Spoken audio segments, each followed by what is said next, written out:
Mateus capítulo 9, vamos para a palavra de Deus. Eu quero compartilhar esse texto com você. E no final nós vamos à ceia do Senhor. Glória a Deus. Mateus, Evangelho segundo Mateus capítulo 9. Aleluia. Nós vamos aprender hoje com um homem muito precioso, chamado o próprio Mateus. Ele escreve a respeito dele mesmo. Mateus capítulo 9, versículo 9 também. Olha como é fácil de aprender. Mateus 9, 9. Tá vendo? Diz assim, ó. Jesus saiu dali e no caminho viu um cobrador de impostos chamado Mateus, sentado no lugar onde os impostos eram pagos. Jesus disse, venha comigo. Mateus se levantou e foi com ele. 10. Mais tarde, enquanto Jesus estava jantando na casa de Mateus, muitos cobradores de impostos e outras pessoas de má fama, guardem isso, ó, pessoas de má fama, chegaram e sentaram-se à mesa com Jesus e seus discípulos. Alguns fariseus viram isso e perguntaram aos discípulos, por que é que o mestre de vocês come com os cobradores de impostos e com outras pessoas de má fama? Jesus ouviu a pergunta e respondeu, os que têm saúde não precisam de médicos, mas sim os doentes. Vão e procurem entender o que eu quero dizer. Esse trecho das Escrituras Sagradas. Eu quero que as pessoas sejam bondosas e não que ofereçam sacrifício de animais. Porque eu vim para chamar os pecadores e não os bons. Diga amém. Volta para o versículo 9 lá, Carlos, por favor. Meus queridos amados, aqui nós temos a história de um homem. Eu não sei se você já parou para perceber isso, mas nós precisamos de pessoas. Tudo em nossa vida precisa de pessoas. Se você acha assim, não, eu não preciso de ninguém. Já ouviu alguém falar assim? Eu não preciso de ninguém, não. Até para nascer você precisou de alguém. Aliás, e quando morrer vai precisar de alguém também. Alguém vai ter que enterrar você. A nossa vida, Deus é tão maravilhoso que Ele criou o ser humano em uma estrutura que a gente não consegue ser independente dos outros. Nós precisamos de pessoas. E eu aprendo isso lá em Gênesis, lá no começo. Deus criou Adão, colocou Adão no paraíso. Ele cria Adão e coloca ele no paraíso com um jardim lindo, maravilhoso para desfrutar.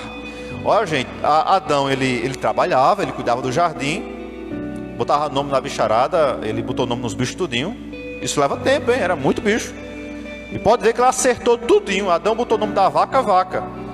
E viu que parece com uma vaca mesmo, a vaca? Então Adão teve o trabalho de colocar o nome de todos os bichos. Foi ele que nomeou eles. Ele cuidou do jardim. Ele lavrava, aliás, ele preparava o ambiente. E Deus todo dia, toda tarde, hora crepuscular, no fim da tarde, Deus ia no jardim e conversava com Adão. Eles, não sei o que eles conversavam, mas eu acho que Adão dava um relatório do dia, né? Ah, Senhor, meu dia hoje foi tranquilo, eu nadei aqui no rio, eu botei nome em uns 50 bichos hoje. Pode ver, Senhor, tá aqui, ó, o elefante. Tá vendo? O elefante tem uma tromba, tal. E eles interagiam entre si. Agora o que me assusta é que Deus fala o seguinte, quando Deus vê tudo isso, a criação dele bonitinha, Deus fala o seguinte, não é bom que o homem fique só. Ué, mas Deus não estava com Adão? Não. Deus estava lá. Deus estava presente. Adão não tinha pecado. Adão era um homem perfeito. E Deus estava com Adão. Mas Deus fala assim, não é bom que ele fique sozinho, não. Renata, como é que você vai entender um negócio desse? Mas Adão não tinha Deus, minha gente. Mas o que Deus queria ensinar a Adão era o seguinte, ele precisa de alguém igual a ele. E aí ele cria Eva. E acabou o sossego de Adão, não foi? Veio um bocado de problema. Tô brincando. Então o que acontece? Mas não foi mesmo. Aí veja só. Depois que Eva chega, né, e aí dá uma bagunça tudo, acontece o seguinte. Dali por diante, nós começamos a compreender que o ser humano precisa de um do outro. Ainda que você seja o maior homem de Deus da terra, ainda que você seja a melhor mulher de Deus, a grande mulher de Deus na terra, mas se você adoecer, se você ficar acamado, alguém vai ter que ir lá colocar comidinha na sua boca, dar banho em você, cuidar de você. Porque nós dependemos de pessoas. Então você que está em casa, às vezes o orgulho bate o coração e fala assim: eu não preciso de ninguém. Precisa sim, você precisa.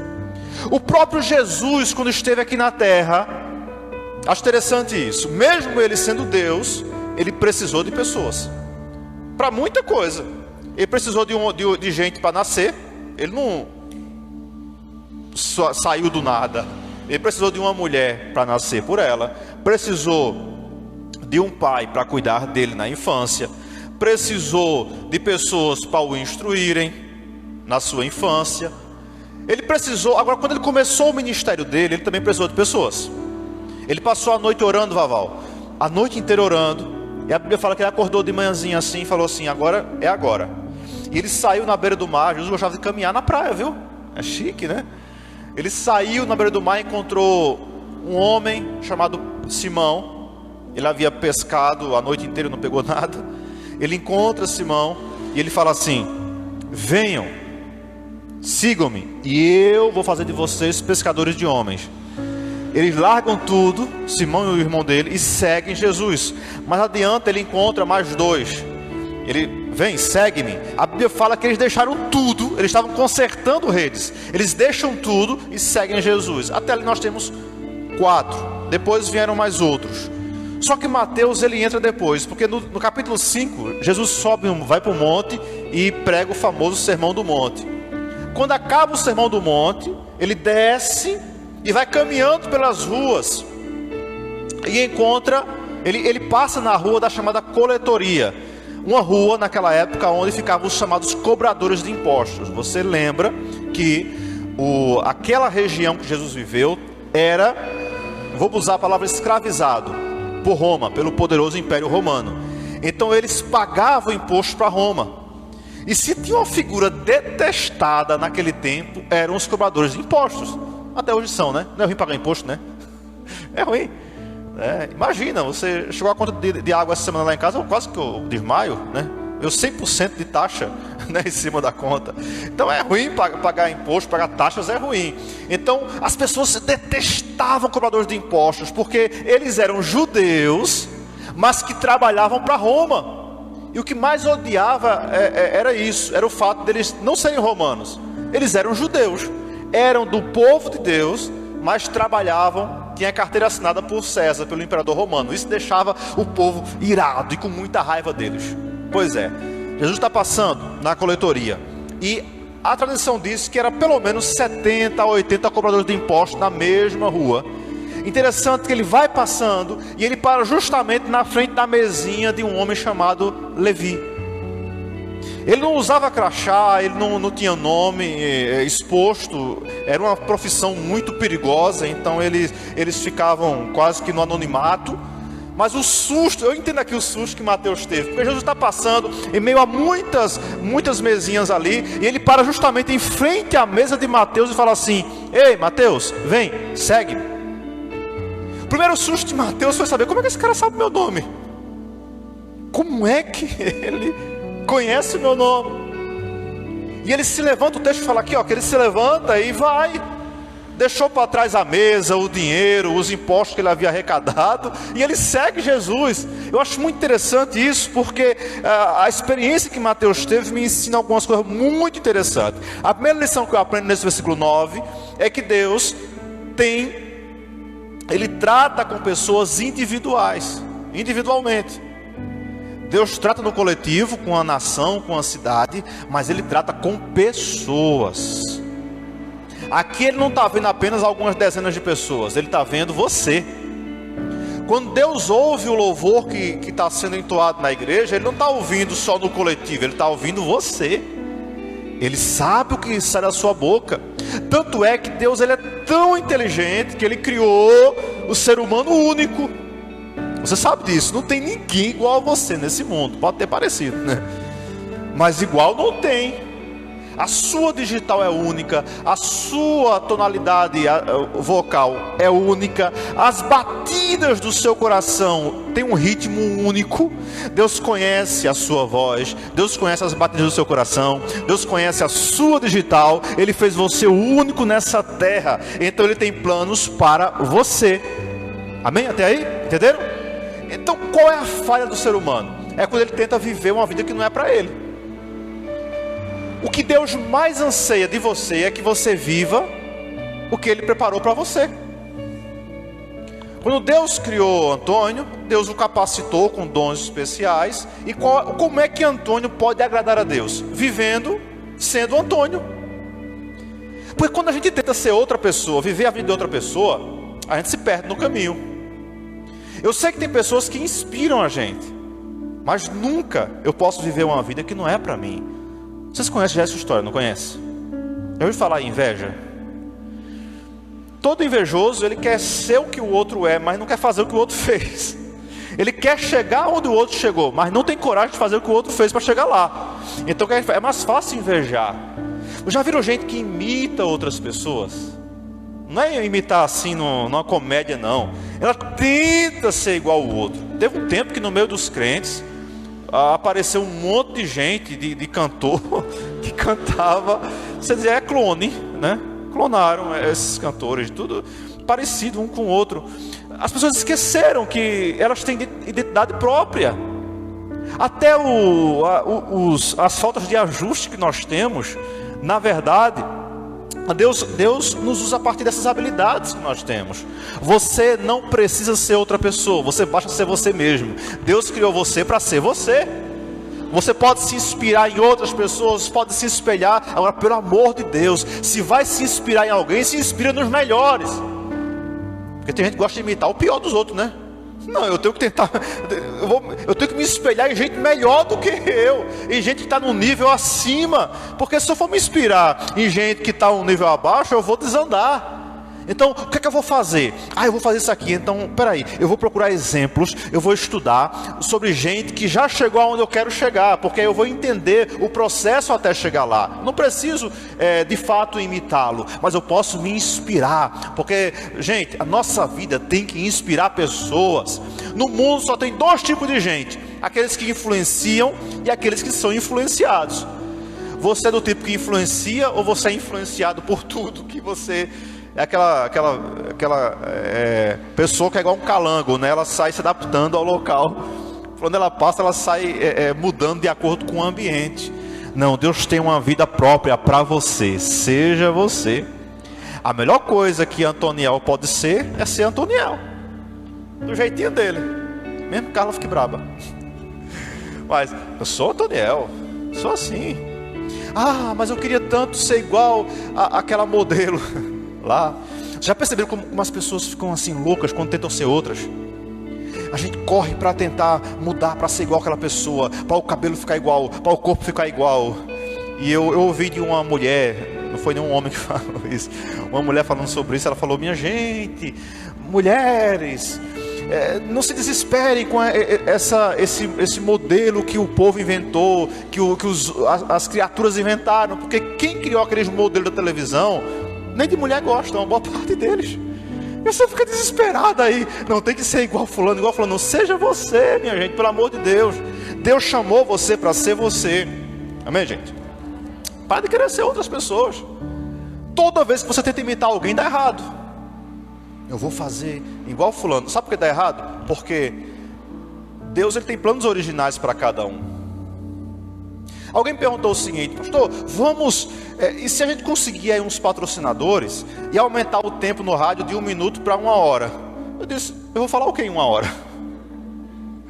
1 minuto tá bom, deixa 1 minuto mesmo, porque é melhor você falar algo útil em 1 minuto do que passar 1 hora falando besteira. Então eu prefiro me enquadrar em 1 minuto e fazer algo útil para as pessoas. Você não precisa viver a vida dos outros. Viva o que Deus tem para você, de acordo com a sua realidade. Tem pessoas que vão viver a vida andando de Ferrari. Tem gente que vai passar a vida andando a pé. E o que a Bíblia me ensina? A viver de acordo com a minha realidade. Porque muitas vezes, na loucura de querer ser igual aos outros, a gente acaba entrando em confusões, em problemas. Quantas pessoas não se endividam só para ser igual aos outros? Ah, o vizinho trocou o carro, então eu não posso trocar o carro agora, mas eu vou dividir em 150 prestações. Mas eu tenho que trocar o carro, afinal de contas, a família tem que ver. Eu vou mostrar para minha família que eu posso. Você está vivendo para agradar a família? Pelo amor de Deus, hein? Quanta pequenez. Viva para agradar a Deus. E viver para agradar a Deus é viver dentro da sua realidade. Quantos cristãos arrumam um monte de problemas quando deixam de viver aquilo que é para eles viverem? Ah, não. A vizinha reformou a casa, eu tenho que reformar a minha. Ela que se prepare. Vou mostrar que eu posso fazer melhor do que o dela. Para com isso. Viva a sua realidade. Se der para fazer, faça. Mas não faça só por causa dos outros. Faça porque você pode, ou porque você quer fazer. Amém, gente? Estão entendendo o negócio? Toda vez que você inventar de ser o que você não é, você vai viver uma vida infeliz. Porque vai deixar de ser você. Bem, Mateus falou o seguinte, ó: eu vou seguir esse homem. Jesus conhecia Mateus, chamava ele pelo nome, chamou ele pelo nome e deu um susto no garoto e falou assim: rapaz, ninguém me conhece, ninguém sabe meu nome aqui, eu sou infiltrado aqui como um cobrador de impostos, a roupa era igual de todo mundo, né? A farda era igual para todo mundo, geralmente as características eram muito parecidas, a barba, eles eram muito comuns, muito parecidos, mas Jesus vai lá e para diante de Mateus e fala assim: eu quero você no meu time, eu quero você comigo. Eu quero você andando comigo, Mateus. E Mateus vai. A segunda lição que eu aprendo aqui, gente, é que a resposta dele foi imediata. Ele falou assim: eu vou. Olha o finalzinho do versículo aí. E Mateus se levantou e foi com ele. Ele não falou assim: Jesus, deixa eu depositar logo esse dinheiro de Roma lá no banco. Ele falou: não, eu vou agora. Jesus tinha quantos discípulos? Quem lembra? Quantos? 12, aí, alguém salvou a turma aí? Quem foi? Olha aí, 12. Os outros tiveram medo de responder, Cida. É 12. Mas podia ser 14, não podia? Podia. Ele chegou para o moço e falou assim: moço, vem comigo. Aí ele falou assim: ô Jesus, deixa eu sepultar o meu pai primeiro. Gente, na verdade o texto nos ensina no grego que o pai daquele garoto não tinha morrido, não. Ele só era idoso. A ideia dele foi o seguinte: Jesus, quando meu pai morrer, eu tenho tempo de seguir ao Senhor melhor. E a gente fala o seguinte, né? Pastor, eu vou resolver uns problemas aí. Depois que eu resolver os problemas, eu vou seguir a Jesus. O problema nunca vai acabar. Porque é o problema que amarra a pessoa lá fora. Olha, pastor, eu tenho um vício. Aí eu tenho uns vícios ainda, sabe, um negócio assim. Mas quando eu deixar esse vício, ó, eu vou ser o melhor crente que você pode imaginar. Nunca vai ser. Por quê? Porque o vício vai dominá-la. Ele não vai se render. E o que acontece? Ele fala assim: vem, segue-me. Ele fala assim: ô Jesus, mas deixa eu sepultar meu pai primeiro. Jesus falou: deixa os mortos sepultar os mortos. E você, vem e me segue. O rapaz não foi. Olha que tristeza. Podia ser o 13º apóstolo. Um outro falou para ele assim, falou: mestre, eu te seguirei onde quer que fores. Olha que poesia. Para onde o Senhor foi, eu vou. Jesus conhecia o coração deles. Jesus falou: vou pegá-lo no coração agora. Jesus falou: ó, sabe uma coisa? Sabe as raposinhas? Ela tem a toca delas. Os passarinhos têm um ninho deles. Mas eu não tenho aonde reclinar a cabeça. Gente, tem pessoas que usam isso aí para dizer que Jesus era pobre. Jesus não era pobre não, gente. Ele tinha casa para morar. Ele morava em Cafarnaum, na beira da praia. Entendeu? Ele não era miserável não. Mas o que Jesus falou para o homem foi o seguinte: eu não paro no canto não, filho. Quer andar comigo, vai andar muito. Porque eu estou um dia aqui, estou outro dia ali. Eu não paro não. A Bíblia fala que esse homem ficou triste e foi embora. Era para ser 12, 13, 14. Era para ser 15. Porque um jovem falou para ele assim: bom mestre. Olha que cara desenrolado. Bom mestre, o que é que eu faço para ter a vida eterna? Aquele podia ser um seguidor de Jesus, sabia? Podia ser um dos discípulos. Jesus falou, ó, deu uma lista para ele de infrações. Ele falou: ó, tudo isso eu tenho feito. Jesus falou: ah, é? mas eu conheço o teu coração. Ele fez: quer ser perfeito, menininho? Vendo tudo que tu tem dar aos pobres. O que esse rapaz fez? Ficou triste e caiu fora. Foi embora, porque o coração dele estava nas suas riquezas. Veja que Mateus também era muito rico. Jesus não pediu para Mateus dar tudo aos pobres, porque o coração de Mateus nunca esteve na riqueza dele. Zaqueu era muito rico. Jesus não pediu para ele fazer isso, para ele distribuir tudo. Ele que quis fazer isso. Sabe por quê? Porque Deus sabe onde está o seu coração, e Ele sempre vai pedir aquilo que está no seu coração. Mateus, Jesus falou o seguinte: olha, eu vou. Ele foi de imediato, falou assim: Jesus, deixa primeiro eu cobrar o resto do dia, cobrar impostos aqui, aí amanhã eu vou. Mateus certamente era casado, tinha família, tinha esposa, tinha filhos, mas ele falou: eu vou. Aqui, ó, levantou e foi. Jesus está te chamando hoje. Vem hoje. Está esperando o quê? Quando melhorar as coisas. Não, é agora. Quando eu tinha 16 anos, eu disse assim: mãe, eu quero ser crente. Eu falei: menino, para com isso, esse besteira. Eu não queria ser padre? Eu disse: mas agora eu quero ser crente. Aí ela fez: tu está muito novo ainda, deixa para depois. Deixa eu ficar maior de idade. Eu não sabia que para ser crente tem que ser maior de idade. Mas deixa para quando ficar maior. Mãe, eu estou querendo agora, tá entendendo? E foi. Saí de casa, corri para a igreja, fui servir a Jesus. Estamos de pé até hoje. Jesus está te chamando hoje. É hoje. Sabe, Ele quer você agora. É agora, vai esperar o quê? O amanhã pode ser tarde demais. O amanhã pode nem chegar. Terceira situação que eu aprendo aqui: Ele atraiu mais pessoas para Jesus. A partir do momento que ele seguiu a Jesus, o que é que Mateus fez? Olha o versículo 10. Ele fez o que todo crente gosta de fazer. Ele preparou o jantar. Olha lá. Mais tarde, enquanto Jesus estava jantando na casa de Mateus, veio, imagina uma situação. Jesus vai lá, encontra Mateus e fala assim: eu vou te seguir. Ele segue Jesus. Aí eu acho que Mateus ligou para casa e falou assim: mulher, prepara a janta aí que eu estou chegando, e vou levar Jesus para casa. Só que ele não vai só. Olha cá, ó. Ele estava jantando na casa de Mateus. Muitos cobradores de impostos. Vê que interessante. Quem é que seguiu Mateus para ouvir Jesus? Os cobradores de impostos. Quem eram cobradores de impostos? Colega de trabalho de Mateus. Era a área de influência de Mateus. Mateus pegou o seguinte: eu vou levar a minha galera para casa. Porque se ele fosse chamar outra pessoa, ele dizer: o quê? Eu quero negócio com o cobrador de impostos. Mas ele chama o povo dele. Irmãos, há pessoas que só você pode alcançar, porque são seus amigos. Tem gente que é você que Deus vai usar para alcançar, porque eu não conheço, os irmãos não conhecem, é você que conhece. Então tem pessoas que estão esperando você convidá-las para seguir a Jesus e para ouvir Jesus. Você que está em casa aí, tem pessoas que podiam estar ouvindo e aprendendo a palavra de Deus. Compartilha com ela, que eu não conheço ela, não tenho o número dela, mas você tem. Então Deus quer te usar para alcançar essas pessoas. Mateus chamou a galera dele, reuniu tudo na casa, deu um jantar. E olha lá, muitos cobradores de impostos, eram muita gente. Mateus encheu a casa. E de quebra veio outras pessoas de má fama. Rapaz, veio uma galera doida para ver Jesus, né? A minha versão diz de má fama, né? Como é que tá de vocês aí? Deve ser coisa ruim também, né? Pessoas de má fama. O que é uma pessoa de má fama? Me diga. Para pensar. Eram os doutores da cidade? As autoridades, as excelências? Não, é a galera doida mesmo. Era gente que o povo passava, virava o rosto. Misericórdia. Tinha umas piricrentes aí no meio. Piriguete. Tinha uns caras atrapalhados ali. Estava lá com Jesus ali. Jesus chamou você, alcançou você.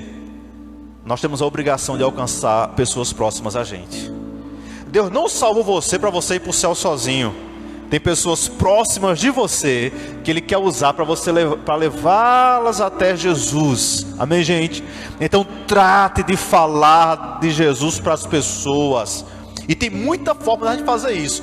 Nós damos as ferramentas, né? Tem um pessoal aqui que está sendo treinado depois do culto da manhã, que essa semana vão para a casa de pessoas que elas conhecem e vão aplicar estudo na casa dessas pessoas. Olha que bacana. Pegamos essas varoas aqui, desafiamos elas a criar salas de bate-papo e incluir pessoas que são amigas do contexto delas, para também aprender, para também ouvir. Por quê? Nós temos a obrigação de levar Jesus para outras pessoas. Deixa eu terminar aqui. A quarta lição que eu aprendo, olha o versículo 11. Olha lá, para o 11. É que... Opa, foi arrebatado ali o irmão. O versículo 11 diz o seguinte: alguns fariseus viram isso e perguntaram aos discípulos: por que é que o mestre de vocês come com os cobradores de impostos e com as pessoas de má fama? Sabe o que é isso? Crítica, oposição. Se você acha que você vai seguir a Jesus e todo mundo vai aplaudir você, está no caminho errado. Eu não tenho um problema quando alguém me critica. Eu tenho um problema quando ninguém está me criticando. Eu digo alguma coisa, acho que estou fazendo uma coisa errada. Gente, no dia que ninguém criticar você por causa do evangelho, desconfie. Será que eu estou desviado? Será que eu não sou crente? Está tudo bonzinho demais. Está todo mundo me elogiando. Porque você é sal da terra e luz do mundo. A luz tem a obrigação, tem a missão de mostrar o que está em oculto, o que está nas trevas. Vamos lá, tá lá aquela galerinha no trabalho lá, 3, 4, 5 rapazes. Eu trabalhei em oficina, gente, e lá é tudo poeta, já percebeu? É só palavras bonitas, né, que o pessoal fala em oficina, é aquela bagaceira. E o que acontece? Tá aquela galera lá assim, sabe, aquelas conversas assim, bem românticas, bem poderosas. Aí chegou o crente. O que acontece? Você descobre se você é luz agora. Só em você chegar pode acontecer duas coisas. Primeiro, eles podem se constranger e mudar de assunto. Ou você pode entrar no meio da galera também e entrar na palhaçada. Se você entrou na zoeira, deixou de ser luz, virou treva também. Mas se você conseguiu influenciá-los a pelo menos mudar de assunto, eu estou sendo luz. Eu estou conseguindo brilhar nas trevas. Deus chamou você para fazer a diferença nessa terra, meu irmão, pelo amor de Deus. Então, como luz, nós temos que brilhar. E a luz incomoda, porque a luz vai dizer o seguinte: está errado, não está certo, não é assim. Lá vem uma crente nova. Eu não falo de você de ser aquela luz assim, porque tem uma luz que ela não clareia, ela irrita, não tem? Ela faz doer os olhos dos outros. Tem luz que irrita a gente da seguinte forma, vê só. Quando você está dirigindo, tem pessoas que vêm com um farol normal na sua frente, mas tem uns infelizes lá que botam uns farol de LED que encandeia você fica cego dentro do seu carro. Veja, Deus chamou você para clarear, não foi para encandear as pessoas. Tá ligado no negócio? Então Deus chamou você para mostrar, para clarear o ambiente, para mudar o ambiente que você está. Mas tem gente que a luz é exageradamente errada e acaba ofuscando as pessoas, encandeando as pessoas. É aquela pessoa chata, sabe? Que não tem exemplo de vida e quer, sabe? Eu estou falando porque eu sou luz mesmo. E é assim, peraí, baixa a bola. A primeira coisa que você tem que falar antes de abrir a boca é ser exemplo para poder falar. Porque falar, até papagaio fala, não é não? Já viu papagaio falando? Não é muito massa? Eles falam bonitinho, né? Até eles falam. Mas Deus quer mais que palavras da sua boca. Deus quer exemplos que saiam de você. Amém, gente? Eu lembrei de um senhor, de um pastor, um missionário lá no sertão. Sertão do Nordeste. É um canto por aí. E esse missionário, ele estava numa região muito difícil. Era uma zona rural, pessoal muito carente. E ele tinha dificuldade de ganhar essas pessoas para Jesus, de levá-las para a igreja, tal. E ele teve uma ideia brilhante. Ele tinha um louro, um papagaio em casa. Igual lá, tem um papagaio. Aí ele treinou o papagaio dele para pregar. E ele fez o seguinte: eu vou levar esse papagaio para pregar na igreja. E ele começou a treinar. Ele disse, olha, aí ensaiou umas frases com o papagaio e tal. Depois de um tempão treinando ele, o papagaio estava pronto para pregar. Aí ele falou, beleza. Aí ele saiu anunciando para todo mundo: venham para o culto hoje, nesse domingo vocês vão ouvir pela primeira vez um papagaio sendo usado por Deus, e vai ser uma bênção, venham, algo inédito. Gente, naquele tempo não tinha internet, não tinha Facebook. O povo correu para a igreja para ouvir o papagaio pregando. Era algo novo, não? Aí começou o culto, estava cheio, lotado. Esse dia a igreja lotou, né? Porque para desmantê-lo o povo está junto. Então o que acontece? Aí começou o culto, ele fez, é agora. Aí ele pegou o papagaio, foi lá no púlpito, colocou o papagaio. Gente, quando o papagaio viu aquela multidão na frente dele, se assustou, ficou mudo.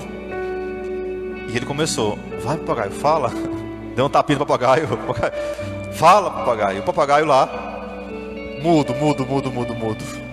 E o pessoal começou a perder a paciência, né? Ele tentando falar, o papagaio assombrado com o povo na frente dele. Ele tinha treinado em casa, sozinho, não era com jeito na frente dele. E o papagaio não falou. E o pastor foi ficando irritado, estressado. E ele, fora papagaio, fala. Chegou uma hora que ele ficou bem nervoso, o papagaio falou. Aí o papagaio falou. O papagaio disse assim, vamos orar que o diabo está se manifestando. Observe o seguinte, não sei se foi verdade ou não, sei de uma coisa. O cara só ensinou ele a falar, mas não era exemplo dentro de casa. Está dizendo negócio? O papagaio conhecia a peça. Ele diz, rapaz, esse cara está se manifestando aqui. Tem gente que fala muito, mas na prática, sabe, faz tudo errado. Olha, é assim, conhece a Bíblia, mostra a Bíblia, bate na Bíblia, quebra a Bíblia. Mas aonde passa o povo diz, misericórdia, quero distância. Rapaz, tem um crente na minha rua, ô bicho barraqueiro, é briga toda semana. Não, gente, não dá certo desse jeito. Jesus quer que você seja luz, brilhe em nome de Jesus. Encerrei aqui agora.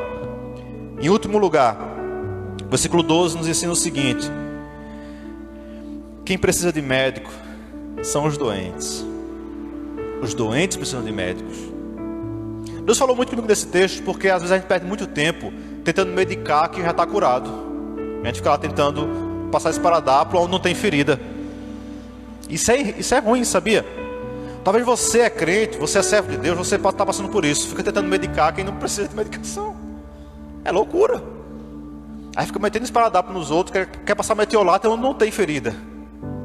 Deus quer enviar você a pessoas que precisam, a gente que está necessitada. Quem precisa deles são os doentes. Você conhece alguém que está doente? Não falo fisicamente só, mas principalmente espiritualmente.